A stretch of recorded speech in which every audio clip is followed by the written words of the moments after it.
Sextou, meu povo! Hoje é sexta-feira e nosso programa Voz da População já está no ar aqui no SBT. E é muito bom compartilhar aqui com você todo o nosso dia a dia, todas as nossas informações, notícias sobre o nosso estado de São Paulo. E a gente vai começar hoje com notícia da área jurídica, né? Jurídica política, né? Eu estou aqui com o doutor advogado Leandro Matsumota, que é especialista no direito da área política, né? Da área pública. A área pública, Paulo. Tudo bom? Prazer voltar no programa. E o que a gente tem, vem um pouquinho mais para cá do meu lado, fica um pouquinho mais aqui, o que a gente tem nesses dias? Saiu alguma coisa no STF falando de linguagem neutra, né? Exato. Na verdade é uma grande polêmica essa questão da linguagem neutra, e agora o Supremo Tribunal Federal deixou claro, né, com relação ao todes, que ficou mais famoso, talvez a expressão mais utilizada, qualquer forma de linguagem neutra, somente a União tem que tratar sobre esse assunto, porque fala que isso aí estaria dentro do idioma básico, que é competência para a União falar. Nenhum estado, município, ninguém vai poder falar sobre esse assunto, impor ou não tornar obrigatório em nenhum dos municípios e estados do nosso país. Então, é uma discussão que já vinha há um tempo se acalorando e agora me parece que colocou uma pedra em cima dessa discussão. Ou a União fala sobre isso, ou ninguém vai falar. E olha, é engraçado, porque a gente já tem uma educação aqui no Brasil que a gente sempre reclamou que a gente é um país atrasado na educação, né? Que a gente pega os países mais envolvidos, como os Estados Unidos, estou falando na educação, tá? Não estou falando em país desenvolvido, não, China, que são crianças que começam com uma educação muito forte, básica na escola, que é um investimento básico que eles fazem lá na educação. Você aqui no Brasil, a gente sempre reclamou desse investimento básico da educação. E aí você tem uma mudança de linguagem, é algo que complica ainda mais a cabeça da população, e eu gostaria de te perguntar se isso existe em outros países. Na verdade, é uma discussão que vem se acalorando ao longo dos últimos anos, mas, ao meu ver, é lógico que a gente tem aí opiniões totalmente divergentes, em sentido contrário, trata-se de uma discussão que não vai levar nada a lugar nenhum. E te explico por quê, juridicamente falando. Porque se nós pararmos para analisar, Paulo, quando você fala em alteração da linguagem, aquilo que todo mundo já foi alfabetizado, todo mundo vem na grade curricular, aquilo que é obrigatório hoje na grade curricular, de repente você mudar toda essa estrutura para contemplar a questão de gênero, pode ser, talvez não um avanço, mas pode ser sim uma grande mudança que vai ficar girando em círculo, porque na verdade é mais do que uma expressão de linguagem, seria mais o convívio do dia a dia que deveria ser de forma natural. Sim, eu acho assim de extrema um negócio assim que é difícil de se discutir, né? Todes, o que eles querem dizer com todes? Todas, todos e todes. É brincadeira, né? É brincadeira um negócio desse, né? É brincadeira. Bom, o que mais que a gente tem na área jurídica aí que está acontecendo tem bastante dias? coisa. O Supremo Tribunal Federal eu até tenho falado bastante sobre isso esses dias. O Supremo tem tomado um posicionamento no Brasil hoje de destaque, né? Hoje eu costumo falar, todo mundo sabe quem são os 11 ministros, mas não sabe quem são os 11 jogadores da seleção brasileira, porque a todo momento eles estão na imprensa. Agora nós tivemos a soltura do Sérgio Cabral, foi um ponto que também todo mundo está batendo muito, porque foi de fato, com 400 anos de prisão, 400 anos de condenação, ele acabou sendo aí, saindo da prisão, né? E o que é pior, né? Até a prisão domiciliar dele foi revogada. Então, também são temas que a justiça ainda está em desencontro com a sociedade. A gente quer tanto, né, falar em justiça, em sociedade melhor, mas são temas que ainda está desarranjado, está longe da realidade da população. Ou seja, se foi revogada a prisão domiciliar, pode sair na rua. Exato, pode sair na rua. Agora ele pode sair na rua. Pode sair para almoçar, se pode sair no restaurante. Tornozeleira eletrônica, ele pode sair. E aí, mas eu duvido, que eu não sei se ele vai ter coragem em algum restaurante. Olha... Mas o Sérgio Cabral, ele foi condenado a 400 anos de prisão. 400 por tudo, porque são vários processos. Foram vários processos e ele acabou confessando também. Exato. Crime, né? Ele acabou confessando e também teve o caso, né, que aí a defesa dele alega muito, que houve um desmembramento de um processo só em vários, onde ele acabou sendo condenado nesses vários processos, o que dificulta a defesa dele, dificulta a soma dessas penas. Então foi montada uma estratégia processual pela acusação para que se tivesse essa somatória grande. 400 anos é um número que impacta, né? A gente fala em 400 anos de condenação hoje, e dificilmente você lembra aí de alguém que tinha 400 anos de condenação, né? E que ainda, numa situação pior ainda, que está na rua aí hoje, enfim, está nas ruas, como qualquer um de nós. Sim, muita coisa aconteceu nesses anos aí na justiça brasileira.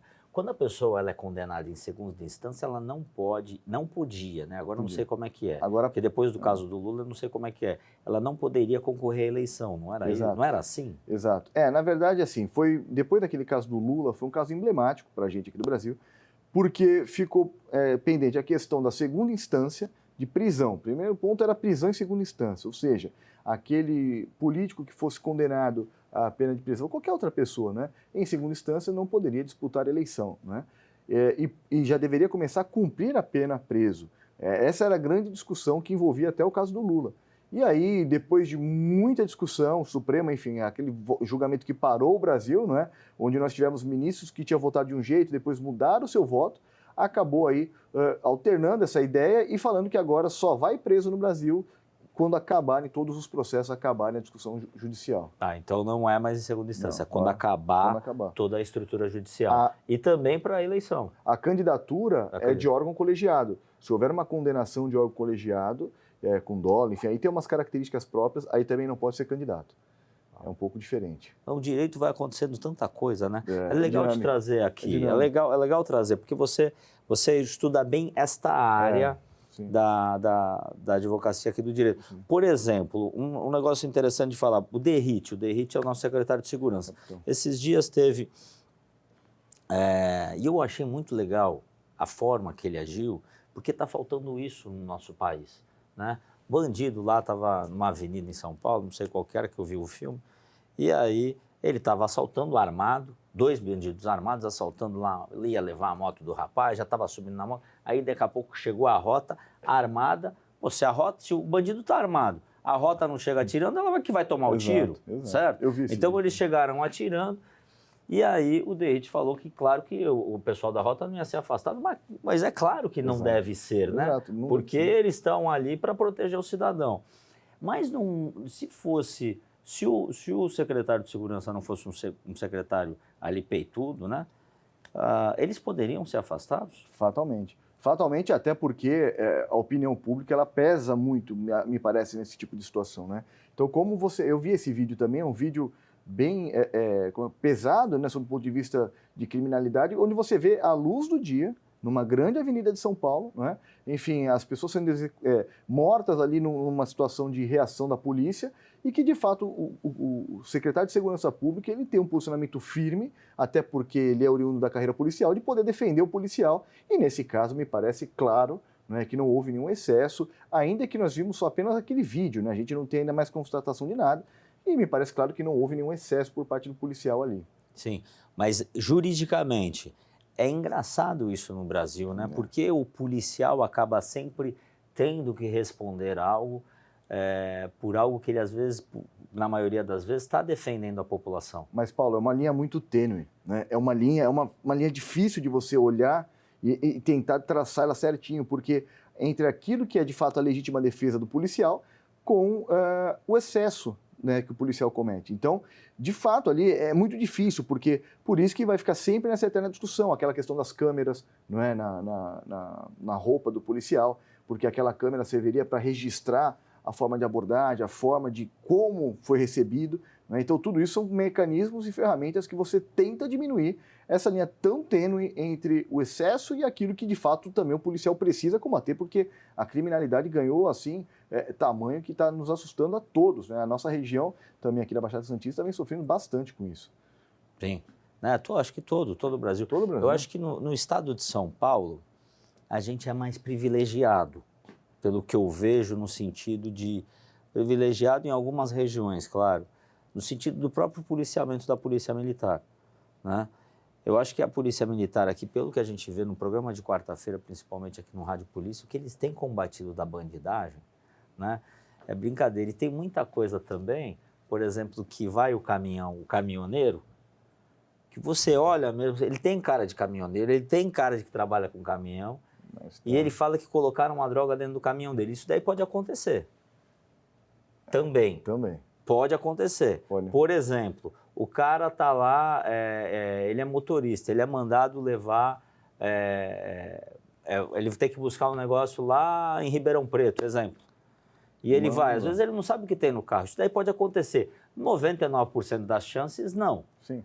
Né? Mas isso daí pode acontecer. E aí investigação e também tem que ter uma área jurídica por trás disso para saber se é real ou não. Exato. Eu costumo dizer, Paulo, nessa situação é como você pega aquele seu amigo que fala, olha, eu preciso levar uma mala, você vai viajar para o exterior, leva essa mala para mim, lá para minha tia, para um parente meu, a mala fechada com cadeado e você não sabe o que tem dentro da mala. Não é? É mais ou menos uma situação como essa, ou seja, o transportador que está ali, às vezes o caminhoneiro, que aponta, né, ele vai acabar indo, às vezes na confiança, às vezes... Lógico, existem casos e casos, mas de fato tem que ter aí um amparo jurídico muito grande para poder tentar safar desse problema que vai aparecer. Né? Tem mais coisa jurídica? Não, tem muita coisa. Várias, tem várias, né? A atividade jurídica, se você sair daqui agora, voltar daqui a 5 minutos, já teve novas decisões aí que estão mexendo com o Brasil, mas a gente tem bastante coisa. E aí a gente volta também para poder trabalhar. Vamos falar um pouquinho depois, Paulo, que eu acho que é importante também, para as eleições de 2024, porque mudou a regra aí. Então, de novo? De novo, está mudando a regra de novo. Meu e aí Deus. o pessoal precisa ficar atento, que eu sei que muita gente que assiste aqui vai sair candidato a vereador, enfim, aí a gente precisa dar as informações aí também para a turma. Sim, aí você tem em 2024 a candidatura de vereador e de prefeito. Exato. Né? Então aí já, né? É a maior eleição. Caramba. É a maior eleição. Já de novo aí, ó. Vai ter, tem muitas cidades que vão ter reeleição, né? Sim. Na verdade é a maior eleição do Brasil, né? Essa daí disparada, que é a eleição para prefeito e para vereador. Vereador, todo mundo sai candidato, enfim, teu vizinho sai candidato, teu primo sai candidato. É uma eleição dura e que as regras estão mudando constantemente. Então as pessoas que vão sair candidatos e que têm interesse precisam ficar antenados no teu programa para poder saber quais são as novidades. Vamos semana que vem? Hoje a gente está falando hoje é sexta-feira, né? Sexta-feira que vem, a gente pode falar sobre as eleições. Combinado. Se eu puder voltar aqui no programa. Maior prazer. Aí a gente fala sobre 2024. Isso que aí. está logo aí. Está logo aí, exatamente. A eleição está mais rápido do que a gente pensa. Tá bom. Um abraço, Paulo. Obrigado. Leandro Matsumoto, especialista no direito público aí do nosso estado de São Paulo. Muito obrigado pela participação. Eu que agradeço. Olha só, gente, agora a gente vai numa notícia trágica. Uma mulher morta pelo marido dentro de casa em Mogi Guaçu, cidade de Mogi Guaçu. Vamos mostrar as imagens dessa mulher. Parece que ela está grávida, né? É uma mulher bonita. A gente vê pelas imagens que parece uma mulher muito do bem, nova. Né? Deixa a família, deixa pai, mãe. E ele tentou tirar a própria vida depois que ele cometeu o crime. Tá? E a tragédia só não foi pior porque a mãe dele foi na casa e tirou a neta de lá. Isso mesmo, gente. No meio da confusão toda, da briga, tinha uma criança que foi salva pela avó. Ela tentou pedir socorro para a nora também, mas quando chegou a polícia, já era tarde demais. E a mulher estava morta.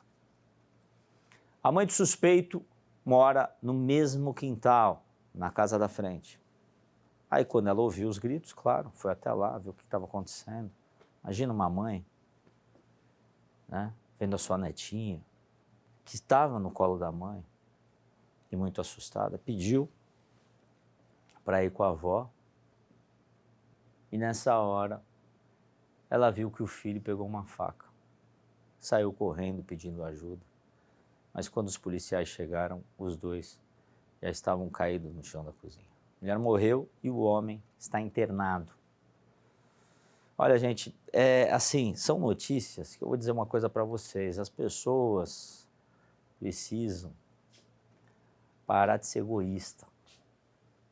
Porque uma pessoa que tira a vida da outra por causa de uma briga, ela não pensa em ninguém. Ela não pensa nem nela mesma. Esse cara não pensou nem na filha dele. Não pensou nem na mãe dele que estava ali. Não pensou na esposa dele, que ele diz que amava tanto, né? Ele só pensou na raiva dele, só pensou em descontar alguma coisa, que eu não sei o que estava na cabeça desse maluco. E um verdadeiro absurdo acabou destruindo a família em segundos, a família inteira. Se ele não morrer, vai ser preso. E essa criança? Como fica o trauma? sem mãe. Tudo por causa de uma atitude de um rapaz, uma atitude insana, uma atitude louca, né? Então a gente fica triste realmente de dar uma notícia dessa, mas a gente precisa dar uma notícia dessa. É necessário dar uma notícia dessa à sociedade. Pelo que a sociedade vem passando, pelo que pessoas vêm passando, e é o que eu falo, as leis precisam ser duras no nosso país. Já falei aqui, repito, vou repetir por 1000 vezes, sou a favor da prisão perpétua para crimes de morte.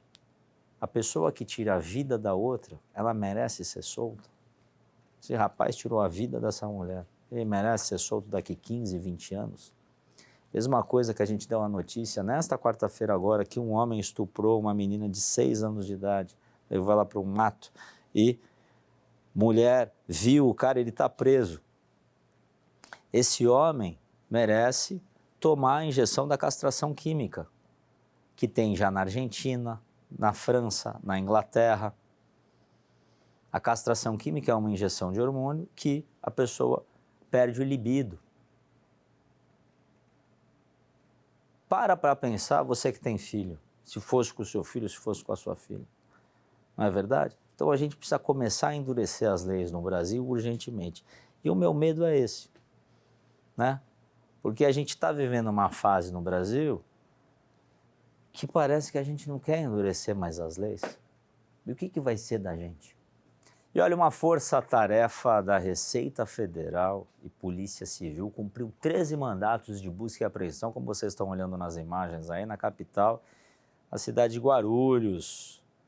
E olha só, não foi só em Guarulhos não, foi Campinas, Bragança Paulista também, nossa querida cidade de Bragança Paulista, cidade de Paulínia também esteve dentro desses mandatos, né?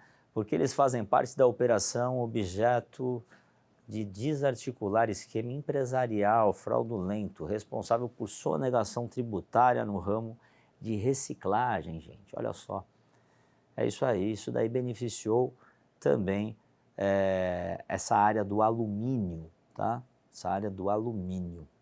E para evitar pagar os impostos, essas empresas criaram um esquema e que se escondiam atrás de outras companhias de fachada. Então, quando chegavam as atuações fiscais, ninguém sabia de verdade quem estava cometendo a fraude, né? Quem estava devendo o imposto. Eles faziam todo um círculo para dificultar a Receita Federal em achar quem estava devendo. Bom, mas a Receita Federal estima que a fraude tributária pode ter gerado um prejuízo de 500 milhões de reais aos cofres públicos, né? Já no âmbito estadual, existe uma estimativa de sonegação tributária que aproximadamente o prejuízo deve ser de 200 milhões de reais. Olha só, agora a gente vai conversar com a Débora Nóbrega no quadro Carreira e Profissionais aqui no programa Voz da População. Ela conversa com o Marcos Tonin, ele é especialista nesta área, vai tirar dúvidas bem interessantes para a gente. Você que está procurando um emprego, né? Solta aí.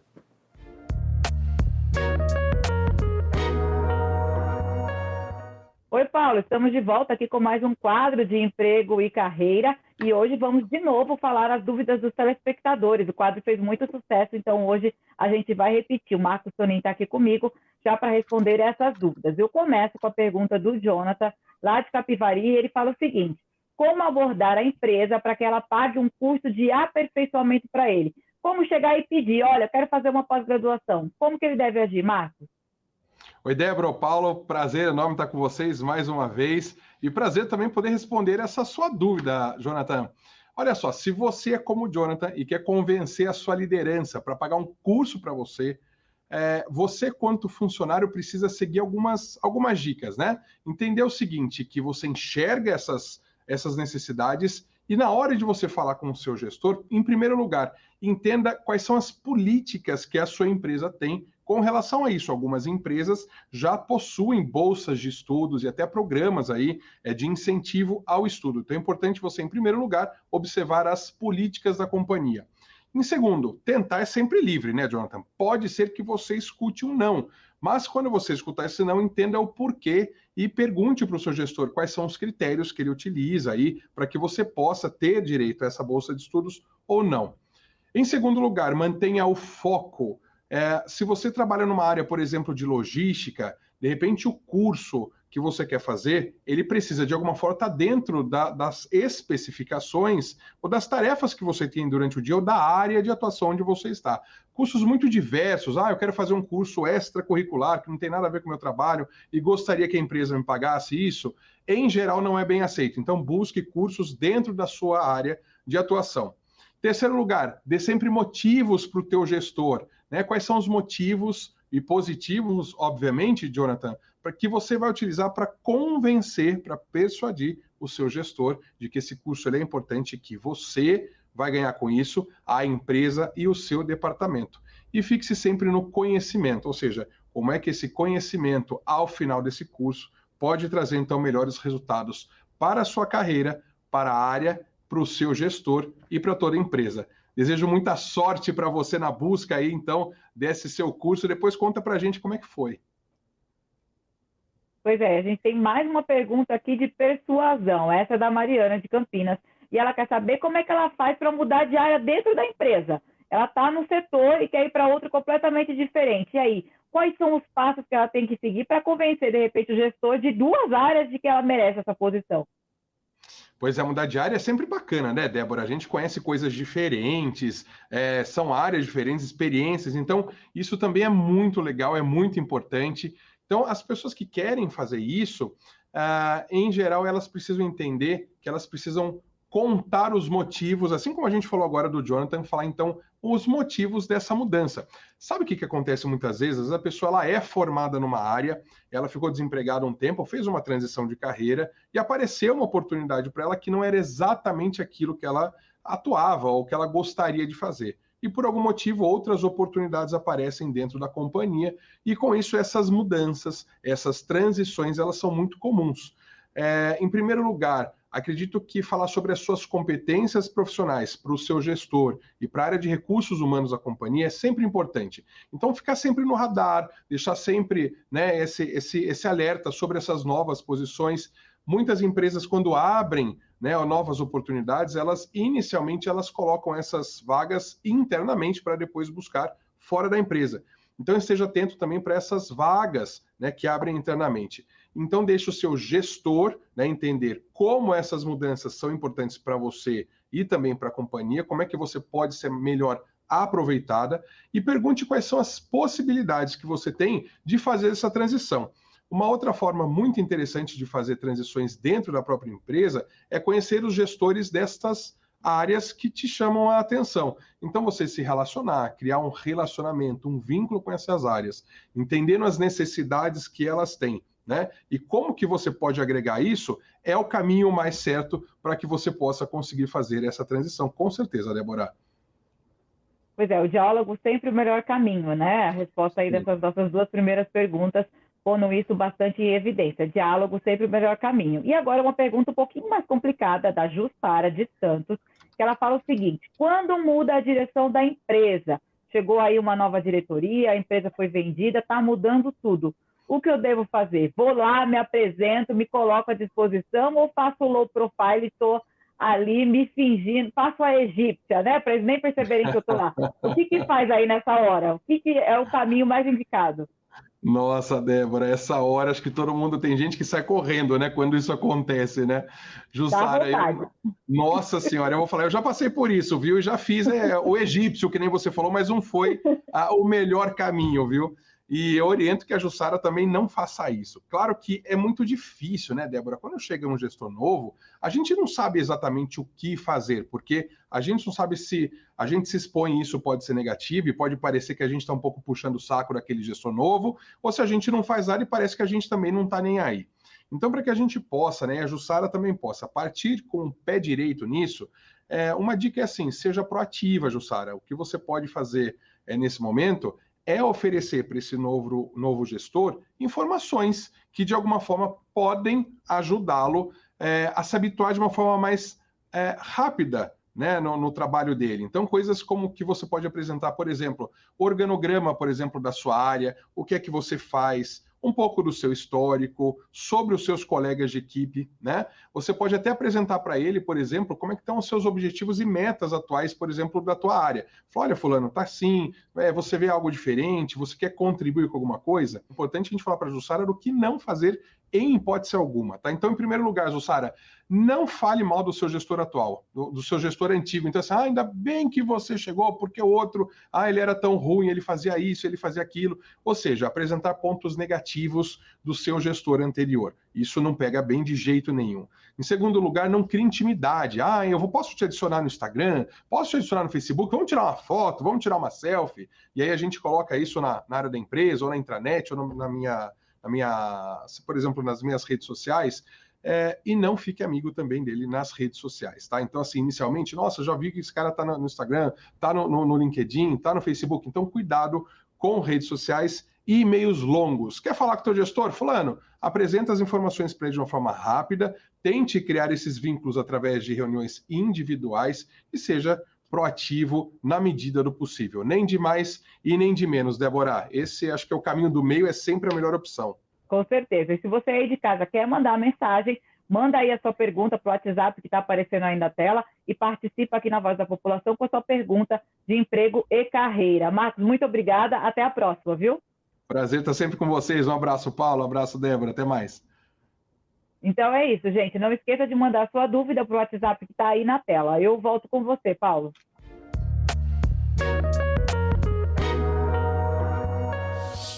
Vamos para um rápido intervalo e a gente já volta. É rapidinho, hein? Não saia daí!